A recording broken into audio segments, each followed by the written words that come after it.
La presencia económica significativa ha sido una de las figuras que más ha llamado la atención respecto de la última reforma tributaria, no solo por su novedad, características, alcance, sino también por la interacción que suponen los distintos intervinientes en esa relación comercial. Para ello, vamos quizá a charlar un poco, a conversar un poco respecto de las experiencias que la presencia económica nos ha dejado a partir de su implementación del 1 de enero del año 2024, haciendo énfasis en otro lado, de otra perspectiva, de los agentes de retención, cómo han vivido sus retos y experiencias, en concreto las pasarelas de pago. Para el efecto,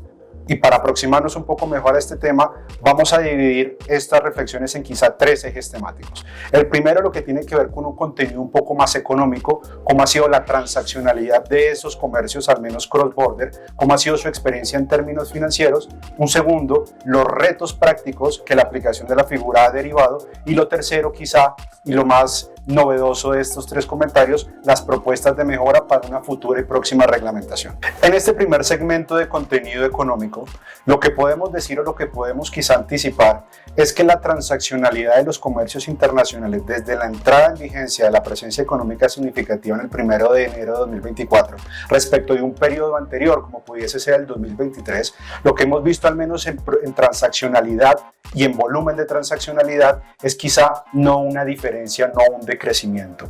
Por supuesto, quizá estamos un poco incipientes para dar una conclusión en términos económicos de lo que ha sido el impacto de la presencia económica significativa, pero al menos quizá nos llevamos una primera reflexión en estos meses que ha pasado, y es, al menos desde la perspectiva financiera, el impuesto no ha generado un decrecimiento en la economía en lo que tiene que ver al menos con servicios digitales B2C propios de las tarjetas débito y crédito, sino que por el contrario la tendencia se ha mantenido y, por supuesto, desde un punto de vista macroeconómico, tendería quizá a poder mejorar. Un segundo gran comentario es quizá la experiencia o la tendencia que los comercios internacionales han vivido al aproximarse a esta figura. Por supuesto, el mecanismo de cumplimiento de la presencia económica significativa implica una disyuntiva de decisión, declaración o retención en la fuente. Si se quiere, cada una presenta una tarifa totalmente distinta, 10% y el 3%. Lo cierto es que los comercios internacionales han optado, hay una experiencia en venir a declarar sólidamente o en concreto ellos el impuesto, registrándose ante la administración tributaria con la responsabilidad número 65. Por supuesto, era algo que se veía venir propio de un ejercicio de arbitramiento simple entre tarifas, entre el 10 y el 3%. Ese 7%, por supuesto, va a implicar caja, recursos disponibles, y es lo que se ha vivido en la experiencia. En conclusión, en términos económicos, se ha vivido desde la perspectiva de los agentes una tendencia por los comercios internacionales de venir a registrarse y de mantener, al menos sumándole a otros análisis, la transaccionalidad que implica sus servicios a Colombia. En este segundo segmento, relacionado con las experiencias y los retos de los agentes de retención, en concreto las pasarelas de pago, hemos de poder enunciar algunas, entre otras tantas, que se han vivido desde su entrada en vigencia en enero. El primero es quizá una falta de consistencia entre quizá el espíritu del decreto bajo una perspectiva pragmática y lo que fue la interacción de los agentes de retención. Si bien el decreto reglamentario incluye una serie escalonada de agentes o potenciales agentes, algunos de ellos no son consecuentes con la propia dinámica de lo que sería una realidad de negocios propia, por ejemplo, las pasarelas de pago. Un segundo elemento es la ausencia de una base consolidada que genere certeza respecto de aquellos comercios internacionales que se han venido a registrar en Colombia para efectos del cumplimiento de este impuesto. Y un tercer elemento, y no menor, es quizá hasta qué punto va la responsabilidad del agente de retención respecto a la configuración de presencia económica significativa. Esto es, si existe o no necesidad de realizar un análisis sustancial en el cumplimiento de los requisitos, o valdrá la pena, o valdrá, si se quiere, será suficiente para el agente de retención poder proteger su posición y poder sustentar su correcto actuar simplemente con los certificados o la documentación que el propio decreto le da fuerza vinculante. Como tercer segmento, y alineado un poco a lo que serían los retos identificados, podríamos quizá abonar el terreno con algunas ideas de lo que sería una reglamentación futura en materia de presencia económica significativa.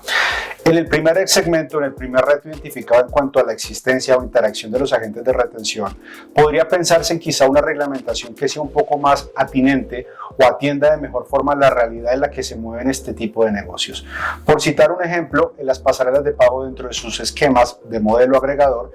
Por su naturaleza y alcance, este tipo de modelos se sitúan en la mitad de las dos partes. Por un lado está la entidad financiera, que es la emisora de las tarjetas de débito o crédito, y los clientes o comercios internacionales. Las pasarelas en ese tipo de modelo, en el que es agregador, se sitúan en la mitad, generando, si se quiere, una suerte de opacidad o de ser opacas respecto de las dos partes. En esa medida es claro que el agente de retención dentro de la escala o preferencia del reglamentario ya no sería la entidad financiera, pues esta, por la opacidad que genera la pasarela de pago, no tiene conocimiento de quiénes serían los comercios beneficiarios de los pagos a bonos en cuenta. Es por ello que una reglamentación podría atender y generar un desplazamiento, una preferencia respecto de los agentes que, aún a pesar de estar incluidos en el reglamentario, son los que tienen al final del día el poder para poder aplicar la retención en debida forma. Segundo punto, en relación con la debida diligencia, en este punto podría proponerse que el reglamentario deje,